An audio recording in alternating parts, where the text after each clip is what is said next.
We are called to avoid gossipers and divisive people. In 2 Timothy chapter 2, verse 16, Paul warns Timothy to avoid meaningless and ungodly conversations. He says, "But shun profane and idle babblings, for they will increase to more ungodliness," meaning they're going to produce that in your life if you surround yourself with it. Removing yourself from people who engage in empty talk and harmful talk helps to protect our heart and mind from being polluted by ungodly influences. Proverbs chapter 20, verse 19 warns against associating with gossips who betray our trust.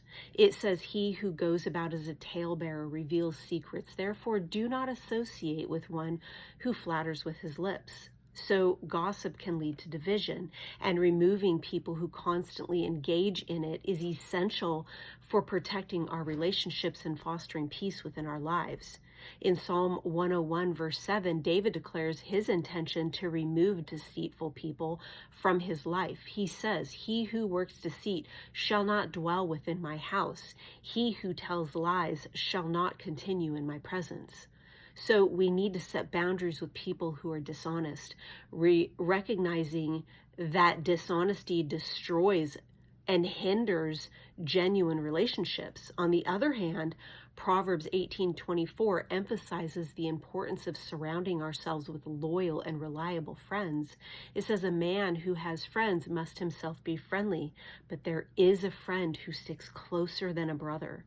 So if people in your life are unreliable and they're causing harm, removing them may be necessary to protect yourself from ruin.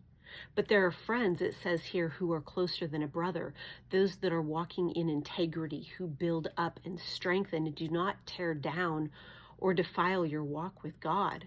Romans chapter 12, verse 18 tells us that while we are called to pursue peace, we are to speak to people about God, even those in the world. This verse acknowledges that peace is not always possible. It says, "If it is possible, as much as depends on you, live peaceably with all men." But so if a person is consistently disrupting your peace in your life, creating conflict and harm, it may be necessary to distance yourself from that person for the sake of your own well-being.